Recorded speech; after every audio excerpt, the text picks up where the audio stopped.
Hey, what's up guys? Good to see you back on the channel. So I've been tweaking the settings of Battlefield 6 for quite some time, and honestly, the menus in this game are kind of complicated and they kind of confuse some people sometimes. Honestly, it confused me as well. However, I tried to figure out some settings that will actually help you boost your FPS, have some more visibility, because visibility in this game is really important, and it also has some visibility issues as well that's about to get fixed. And truth be told, boosting your FPS to its maximum potential is actually really easy in this game. The graphics settings are straightforward, but having that visibility in this game is kind of hard to get. That is what we're going to talk about mainly in this video. And also we're going to have some quality of life settings as well that can actually help you get better at the game faster, because you might overlook them, but they actually matter. And just to be clear, I have a list in front of me of all the important settings. We're not having an overview of the settings in this video. We're not going to do that. I'm just going to give you straightforward the most important settings of each part. And I'm going to give you timestamps in the video as well. However, if you want to maximize your visibility, do make sure to just watch the video entirely, because those quality of life settings and those visibility settings really matter. And before we start, I'm going to drop you some of the best weapon settings you can possibly have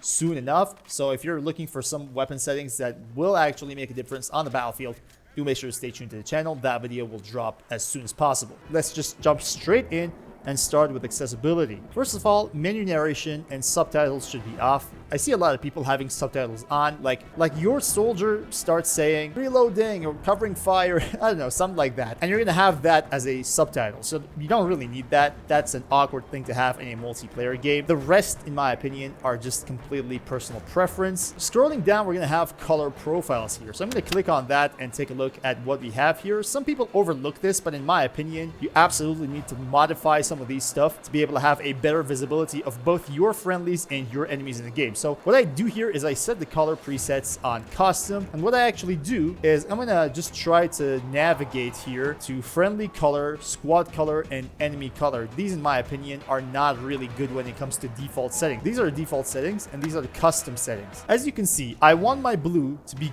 just as blue as possible. That's basically what you have to do. That's for friendly colors. For squad color, your squad color is something like this by default, but you have to max it out, okay? And more importantly, guys, your enemy color has to be completely visible, especially with auto spotting that this game has. And I don't really want to talk about auto spotting, whether it's good or bad. That's a whole different topic, but you want to be able to make advantage of what you have in this game. So you're gonna maximize your red color here, or you can basically change that to whatever color you want, but we're talking about having your enemies as red here. Max it out so you're gonna see everyone as they should be. That's what I did, and in my opinion, that's going to help you with the visibility firsthand when you start to play. Going back here, we're going to go to camera effects, and these are very important stuff as well. For your visibility, you're going to set world motion blur and weapon motion blur both on 0. You don't really need that. You don't even need that in the single player campaign. You don't need that in a single player game, let alone a multiplayer game, so just get rid of that as well. Camera shake amount should be set to the minimum of 50. You can't really lower it down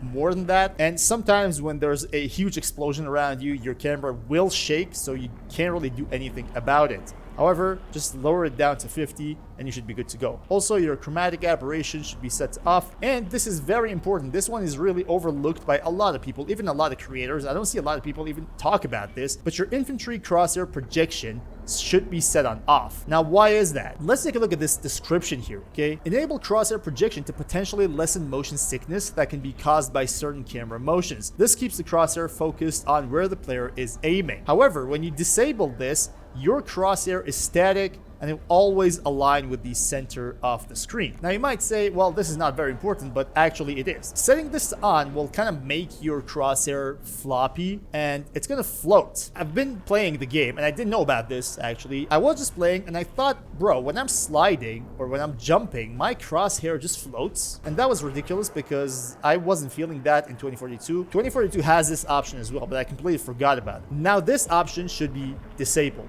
You don't need that crosshair to be moving around. You don't need that crosshair to be floating. You need it to be static and you need it to be centered in the screen center, okay? So set it to off and you'll thank me later. Also, you should change something, in my opinion, in the hold toggle section. Here you can see double tap crouch for sprint slide. This should be set to off. This is by default on. So set it to off. This way, you only have to press your crouch button once, so you're gonna slide. Simple as that. It's a quality of life setting, in my opinion, makes your gameplay easier, easier for you to slide, because sliding in this game is actually important. So do make sure to check that out, and let's go ahead to other settings here. Now moving on to gameplay, first thing here, you see the capture area outline. You see your capture area in Conquest and in other game modes. So when the enemy has captured that objective, it's going to be in red. When you've captured it, it's going to be in blue, and when it's neutral, it's going to be in white. If you don't want that area outline to be visible, just set it to off, but in my opinion, it's something good. At least right now, because we're just getting used to some of the maps. We don't really know the area outline, so in my opinion, set this one to on. And that's all about the gameplay part. For campaign and controller, we're not going to talk about those two because I'm a PC gamer. I don't really know a lot about controllers, okay? If I knew that, I would tell you, but since I don't really know, everything I say will cause more confusion. So there are creators that use controllers. You can seek some help from them as well. But we're going to go straight to mouse and keyboard. Here for your infantry mouse aim sensitivity. So this is basically personal preference. For you guys who know what you're doing, basically your DPI and the in-game sensitivity will give you some sort of inches or centimeters per 360 degrees. This is for your rotation in the game, okay? So if you know that amount for your own sensitivity, this is going to be a easy thing to do in the game. So for me, I play on 800 DPI, and my 360 degree rotation will be in 25 centimeters. That's always been the case, even in 2042. Might seem a little bit too much, but this is something that I'm used to. Maybe I'll lower it down sometime later, but for now, I'm okay with it. However, this is just personal preference, okay? Set it to your liking and let's move on. Okay, control settings here. Click on that. We have some interesting stuff going on here. So uniform infantry aiming should be on. Don't even touch that. Zoom sensitivity coefficient. Now, I haven't seen in any previous title this coefficient being set to 178 by default. Even in 2042, the default was 133. You can go ahead and try that out. This actually depends on your aspect ratio. So play at 16 by 9. I set mine to 133. I believe it's easier for me to get used to this because I've been playing like this in 2042. Everything is the same, even the sensitivity. So what I did was changing that back to 133. But you can go ahead and try that out. Try 178, try 133, and also try 0. Whatever you like, do make sure to set it on that and just leave it be, okay? Don't really overthink it. Don't overcomplicate it. Just try it out and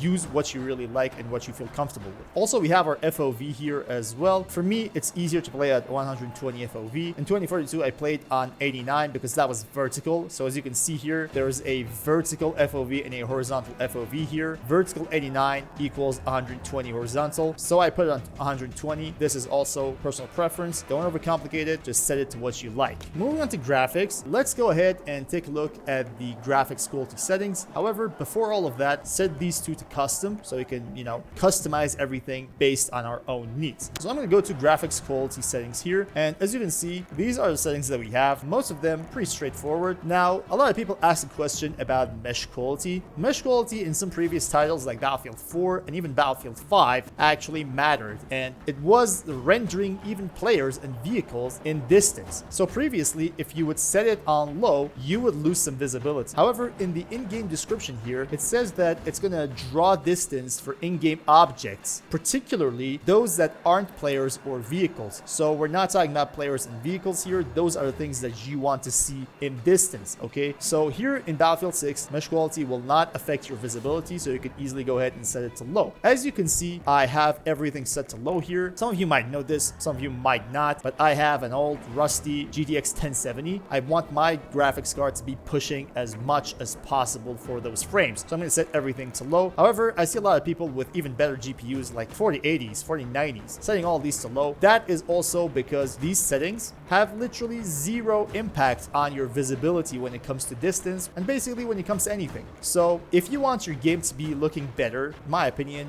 mesh quality and texture quality be your way to go. Just go ahead and set it on higher amounts and your game will look a lot better. However, if you're trying to push those frames to your maximum potential, set everything to low and don't even worry about visibility because you're going to be all right. Now we're going to go to advanced section here. Of course, on PC, you don't want your frame rate to be limited at all. You should also turn off VSync as as well. Not good for your gameplay at all. It's going to cause input lag and all those kind of stuff. Not good. Turn off VSync. Have your frame limiter set on off. And your NVIDIA Reflex low latency, if you're using an NVIDIA graphics card, for some people, it's on enabled and boost. For some people, it's on enabled. But even for a lot of people, it just doesn't really make any difference. However, for my own PC, enabled plus boost is just a bit better when it comes to average, input lag, average PC latency. But this really depends on your own setup. So go ahead and test it with all three: disabled, enabled, and enabled plus boost, and take a look at your input lag. But if you're just a casual gamer who doesn't really care about those kind of stuff, set it on enable and leave it be. For your anti-aliasing settings, you have some options here. First of all, I play on off because it's going to boost my FPS, honestly. However, there are some options that you should actually avoid. TAA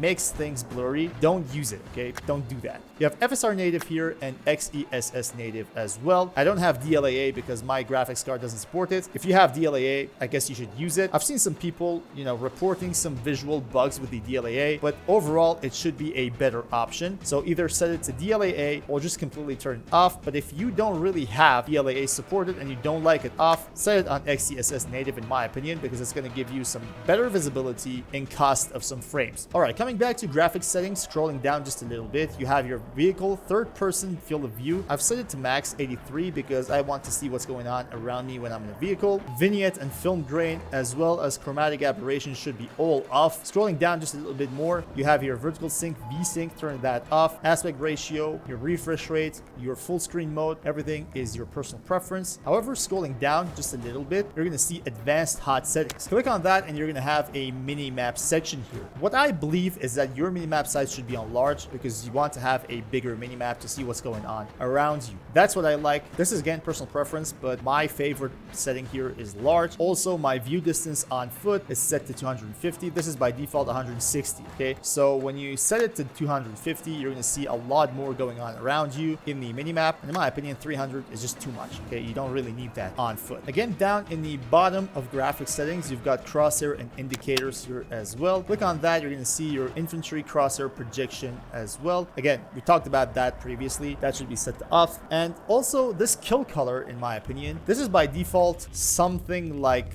this. Okay, this is not the color you want to have. In my opinion, it should be red as hell. That's what I really like. This is just probably a quality of life setting. You don't really need to worry about these kind of stuff a lot. Truth be told, it's going to give you a better feeling when you get those kills. It's a dark red instead of that pale red color that it is on default. Also, scrolling down just a bit, you have your hit indicator number size. This is when you damage people and there's a number telling you how much damage you've done. This is by default set on small. I really like it to be on medium, so I'm going to do that as well. And that is about that. For your audio settings, this is literally just personal preference. Can't really do anything about this to make just a bit better for your footsteps and everything. My audio mix is set to default. A lot of people play on Wartapes VAL. In my opinion, that's just gonna make you diff in no time. That's just too much, okay? I'm gonna set it on default and my sound system is set to headphones, and that's gonna be it. And let's move on straight to system part. Here again, we have our scoreboard ping. If you want to know how much your ping is in the scoreboard, you can simply enable this. This is off by default. I don't know why, but it's just something that is. Turn that on. In my opinion, it's gonna